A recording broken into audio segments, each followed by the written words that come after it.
Her hand was a shock of warmth on my forearm. It was a small hand, but the grip was surprisingly firm, a lifeline thrown in a sea of airport lounge boredom. Her voice was low, urgent, a hum of contained panic that cut through the drone of rolling suitcases and final boarding calls. "Please," she said, her eyes locked on a point over my shoulder. "For the next 30 minutes, just act like you're my husband." I looked from her wide, desperate eyes to the simple, worn denim of my jacket, then back to her face. She was dressed for a battle I couldn't see, in a dark green dress that made her look both elegant and out of place among the tired travelers. Before I could form a question or even a simple what, a man appeared. He was tall, dressed in a suit that probably cost more than my last 3 months of rent, and he wore a smile that didn't reach his eyes. It was a predator's smile, polished and empty. "Clara, darling," he said, his voice a smooth, condescending caress. "I knew I'd find you here, hiding out." The woman, Clara, tightened her grip on my arm. She leaned into my shoulder, a seamless act of practiced intimacy that sent a jolt through my system. I hadn't been touched like that in years. Not with purpose. Not with need. "I'm not hiding Julian," she said, her voice miraculously steady. "I was just waiting for my husband." She looked up at me then, and in her eyes, I saw a plea so profound it silenced every rational objection in my head. A silent scream for an anchor in a storm. Julian's gaze flickered over me, a dismissive scan from head to toe. He saw a man in a faded work shirt and scuffed boots. He saw no threat. He saw a nobody. He wasn't wrong, not really. "Your husband?" he repeated, a sneer playing on his lips. "Clara, this is a new low, even for you." As he spoke, she slid something onto my left ring finger. It was plastic, a cheap, flimsy ring from a vending machine, the kind a child might get and treasure for a single afternoon. It felt ridiculous and strangely significant all at once. I curled my hand around hers, my thumb resting over her knuckles. It was a simple gesture, protective, instinctive. "Is there a problem?" I asked. My voice came out low and even, the voice I used when a tenant's pipe burst at 3 in the morning. The voice that said, "I am calm. I have this under control." Julian's perfect smile faltered for a fraction of a second. He hadn't expected me to speak. He hadn't expected me to exist beyond a prop. He looked from me to her, a flicker of genuine anger in his eyes, before masking it again with that practiced charm. "No problem at all. Just catching up with an old friend." He gave Clara a look that was anything but friendly. "I'll see you at the wedding, darling." Then he was gone, weaving through the crowd like a shark parting a school of fish. The air rushed back into the space he'd occupied. Clara sagged against me, the tension leaving her in a long, shuddering exhale. Her hand was still clutching my arm. "Thank you," she whispered, not looking at me. "I am so sorry." I looked down at the cheap plastic band on my finger. It was a ridiculous shade of blue. "That is how I met my wife." Let me back up. My name is Leo. I'm 34 years old, and I'm a building superintendent in a city that has long since forgotten how to be quiet. I live in the basement. It's not as grim as it sounds. The apartment is clean, dry, and everything works because I'm the one who fixes it when it doesn't. But it is, for all intents and purposes, a cave. A quiet, solitary space carved out beneath the lives of 30 other families. I was a ghost in that building. I fixed leaky faucets while people were at work. I replaced burnt-out bulbs in the hallways in the dead of night. I was the invisible force that kept the hot water running and the heat humming. My work was essential, but I was unseen. And I preferred it that way. For the last 5 years, since my dad died, I had been methodically switching things off inside myself. It started with the big things: hope, ambition, the desire for a family of my own. Then it moved to the smaller things: enjoying a meal, noticing the weather, wanting to go out on a Friday night. I had become a machine of routine. Wake up, check the boiler, respond to maintenance requests, eat, sleep. I was functional. I was reliable. But I was not living. I was simply existing, a caretaker of a building and a neglected museum of a man. I was convinced I was the kind of man who doesn't get a family, the kind who watches other people's lives unfold from a distance, the quiet, competent man who fixes their plumbing but never gets invited to their parties. I had accepted this. I had made a strange, silent peace with it. My dad was a carpenter. He was a quiet man, too, but his silence was different from mine. His was a silence of peace, of concentration. Mine was a silence of absence, of emptiness. He could spend an entire day in his workshop, sanding a piece of wood until it was as smooth as river stone, and he'd be humming. I spent my days in a silence that hummed with nothing but the building's old wiring. He had a saying. He had a lot of them, but one stuck with me even after he was gone. He told it to me when I was 16, after I'd stood up for a kid being bullied in the schoolyard. I hadn't thrown a punch. I just stood next to the kid until the bullies got bored and left. Some people aren't looking for a hero, son, he'd said that evening, his hands smelling of sawdust and varnish. They're just looking for a quiet place to stand for a minute, a bit of solid ground in a storm. Your job isn't always to fight the storm. Sometimes, it's just to be that place. I tried to be that. But over the years, I had retreated so far into my own quiet place that I'd forgotten how to be one for anyone else. Until a woman with panic in her eyes grabbed my arm in an airport and handed me a plastic ring.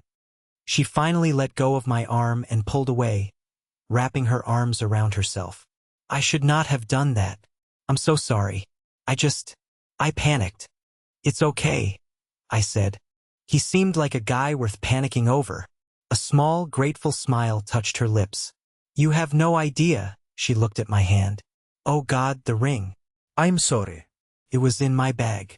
My niece loves them. It's a good color, I said, turning my hand over to examine the cheap plastic. It was true. It was the color of a perfect summer sky just before dusk. She laughed, a real sound this time. It was a little rusty, like it hadn't been used in a while. You don't have to be nice about it. I'm not, I said. I'm a superintendent. I appreciate things that are functional. This ring, it functioned. We were quiet for a moment. Two strangers bound by a 30-second lie. My flight is boarding, she said, gesturing to the gate behind her.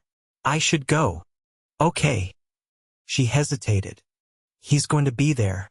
At the wedding. I nodded slowly, understanding. The 30 minutes she'd asked for was just a temporary truce. The war was still waiting for her at her destination. It's my sister's wedding, she said, the words tumbling out now. My little sister. And he's a groomsman.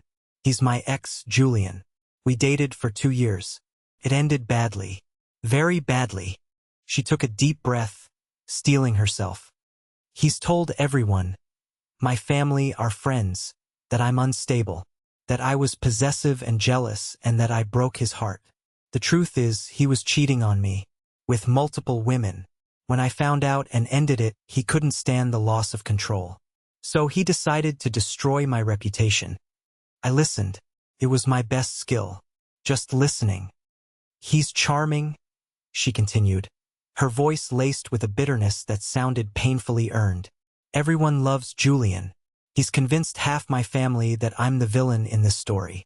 He's going to this wedding to prove a point, to make a scene, to show everyone that he can still get to me.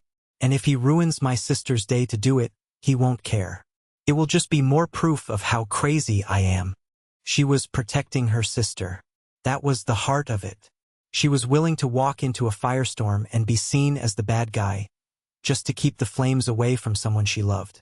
She was carrying a burden that was far too heavy, and she was carrying it alone. The world saw her as difficult, unstable, the false perception. But I saw something else. I saw a woman standing her ground in a storm. I looked at her, really looked at her. I saw the exhaustion behind her eyes, the deep, soul-crushing weariness of having to constantly defend yourself against lies. And then I heard my father's voice, clear as day. Sometimes your job is just to be that place. What's your sister's name? I asked. She looked surprised by the question. Sophie. And where is Sophie getting married? It's a small town, north of here, about a 2-hour drive from the airport. I looked at my own boarding pass. My flight was to a city in the opposite direction, for a conference on building management systems I had absolutely no desire to attend. My boss had insisted. A weekend of beige hotel rooms and presentations on HVAC efficiency. I made a decision. It was the first real decision I'd made in 5 years. The first one that wasn't about pipes or wiring or routine. My name is Leo, I said, holding out my hand, the one without the plastic ring. She took it. Her hand was cool now. Clara, I said, I think your husband needs to be at that wedding. Her eyes widened. What? No, I can't ask you to do that. You're a stranger. I ambushed you. You have a flight to catch. The flight can wait, I said. The world has enough charming bullies. I think it's time Sophie's sister had a quiet place to stand for a weekend. For a second, I thought she was going to cry. Her composure, the one she had held onto so tightly in front of Julian, finally cracked. But she didn't cry. She just nodded, a single sharp dip of her chin, a surrender and an acceptance all in one. Okay, she whispered. Okay, husband. We rented a car. The drive was mostly silent at first, the comfortable quiet of two people who have run out of small talk and aren't yet ready for the big kind. We spent the time on logistics. I canceled my flight and my hotel. She booked me a room at the inn where the wedding party was staying. She offered to pay for everything. I refused. My dad left me a little money, I said. He always called it the rainy day and ridiculous adventure fund. This feels like it qualifies. That made her smile. So, she said, turning in her seat to face me. We need a story. A good one. Julian will be testing it. Okay, I said, my eyes on the road. Where did we meet? At a library, she said immediately. You were reaching for a book on structural engineering, and I was reaching for one on historical garden design. Our hands brushed. That's a very specific. I'm a landscape architect, she explained. Or I was. I'm sort of in between things right now. Okay, a library. I can work with that. What do I do for a living? You're a structural engineer, she said. It sounds stable and smart, and it explains why you're so calm. You deal with stress calculations all day. I laughed. I deal with overflowing toilets and tenants who lock themselves out. But sure, structural engineer it is. Somewhere in the inventing, the strangest thing happened. We stopped inventing. We started actually talking. She told me about her dream of designing public parks, spaces that felt like secret gardens in the middle of concrete cities. She talked about her sister, Sophie, with a fierce, protective love that was palpable. She described how Sophie was the artist, the free spirit, while she had always been the practical one, the protector. I told her about my dad, about his workshop and the smell of cedar shavings. I told her about the building I managed, about the quiet satisfaction of making things work, of bringing order to a small corner of a chaotic world. I didn't tell her about the emptiness. I didn't have to. I had a feeling she understood that part already. We were building a fiction, a scaffold of lies to get her through the weekend. But beneath it, a foundation of something true was being laid. Two lonely people, finding a temporary shelter in a shared story. We were getting close to the town when we stopped for gas. While I was filling the tank, I watched her through the window of the convenience store. An elderly woman in front of her in line dropped her purse, sending coins scattering across the floor. Clara didn't hesitate. She was on her knees in an instant, helping the woman gather every last dime, her green dress pooling on the dusty linoleum. She spoke to the woman with a gentle kindness, a reassuring smile on her face. No one else in the store even noticed. But I did. That was the moment of seeing. I saw past the desperate woman in the airport. I saw past the pretend fiancé in the passenger seat. I saw the real Clara, a woman whose first instinct was to kneel on a dirty floor to help a stranger. A woman who was all strength and quiet grace, even when she thought no one was watching. And in that moment, my commitment to this ridiculous plan solidified into something hard and certain. This wasn't a favor anymore. It was a mission. Julian wasn't just going to fail at ruining this wedding. He was going to see her standing next to someone who saw her for exactly who she was. The rehearsal dinner was at a rustic old restaurant with exposed beams and a roaring fireplace. It felt warm and inviting, but the moment we walked in, the air turned electric. Julian saw us immediately. He was holding court near the bar, a circle of admirers hanging on his every word. He detached himself from the group and moved toward us, that same predatory smile fixed in place. "Clara," he said, his eyes flicking to me. "And you brought your friend." "Julian," Clara said, her voice cool. She slipped her hand into mine. Her palm was clammy. "This is my fiancé, Leo." "Leo," Julian said, extending a hand. His grip was firm, a classic power play. "Julian, so you're the engineer. Clara told me all about you on the phone last week. Fascinating stuff. Bridges, is it?" It was a test, a trap. Clara had never mentioned a phone call. I met his gaze. "Buildings, mostly," I said calmly. "Stress loads. Seismic retrofitting. Making sure things don't fall down."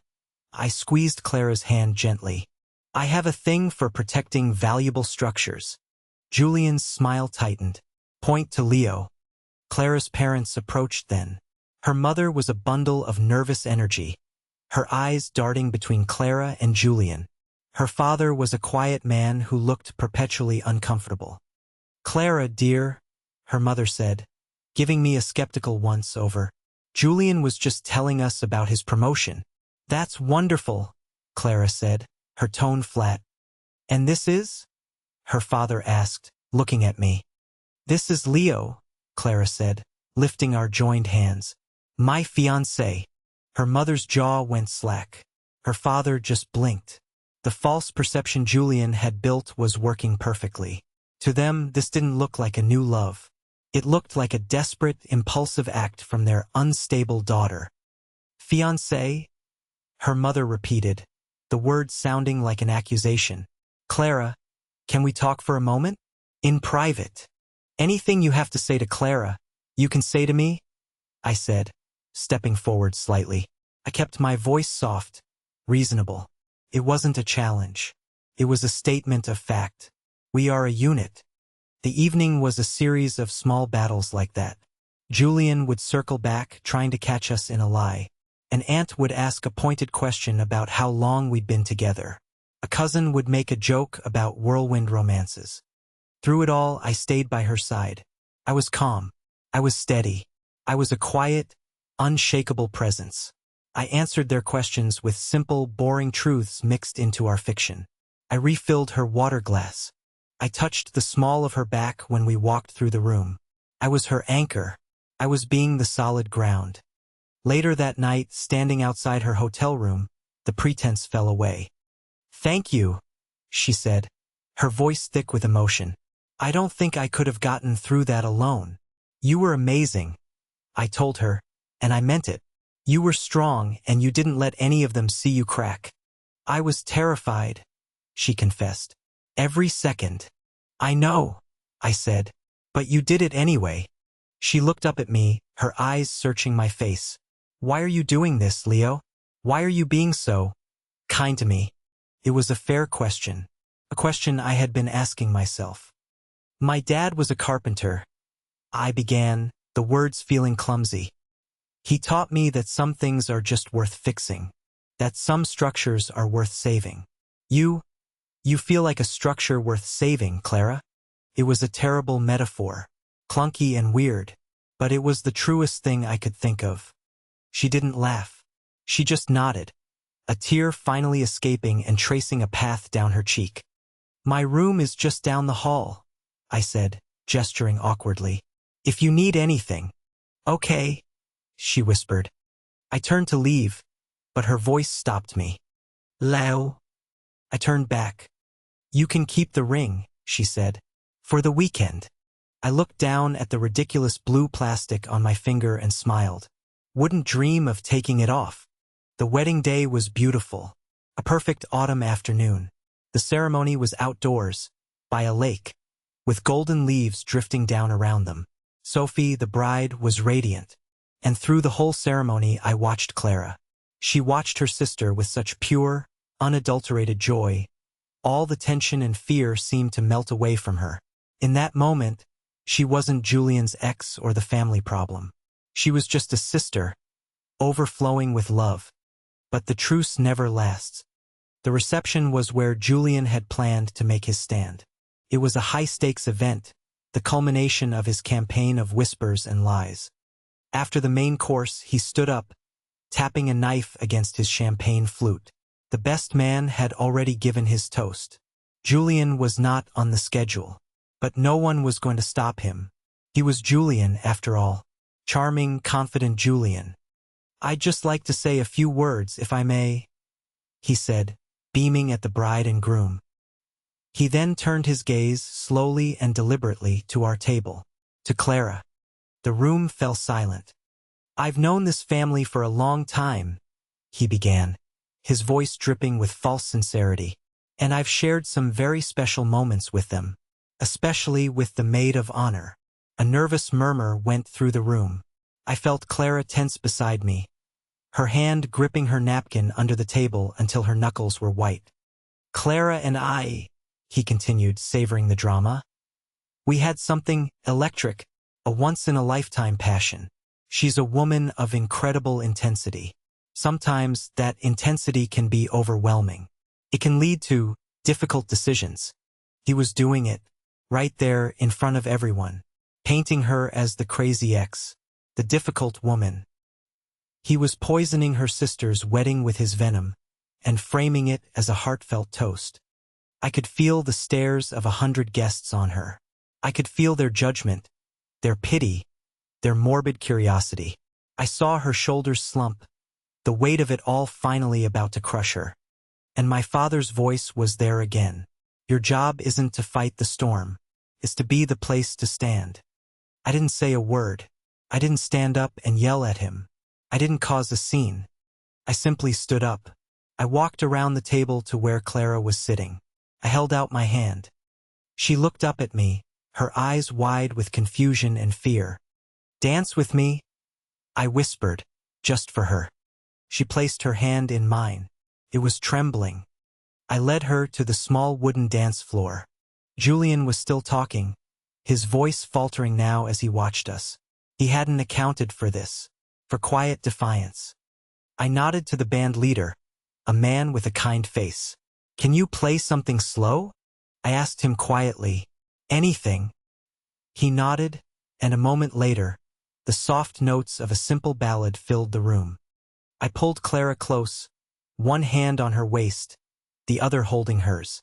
I shielded her from the room, creating a small, safe harbor just for us. She rested her head on my chest, and I felt a shudder go through her. We danced. We didn't talk. We just moved together, a silent act of unity in the face of a very public attack. My action was my answer to Julian. Said, "Your words don't matter here. This person is loved. This person is safe." Julian was left standing alone, holding a microphone, his vicious toast left hanging in the air, exposed for the cruel performance it was. He tried to recover, but the moment was broken. He mumbled a congratulations and sat down. The narrative had cracked. People weren't looking at Clara with pity anymore. They were looking at Julian with distaste. And they were looking at us, this strange, quiet couple, and seeing something that looked, for all the world, like love. We danced until the song ended. And then we danced to the next one, too. After the reception, after all the goodbyes, the pretense was over. We walked back to the inn in silence. The air was crisp and cool. The adrenaline from the confrontation had faded, leaving a strange, hollow space between us. The job was done. My role was finished. We stopped outside her door, the same way we had the night before. But this time it felt different. Felt like an ending. "I should probably look at flights for tomorrow morning," I said, the words feeling like gravel in my mouth.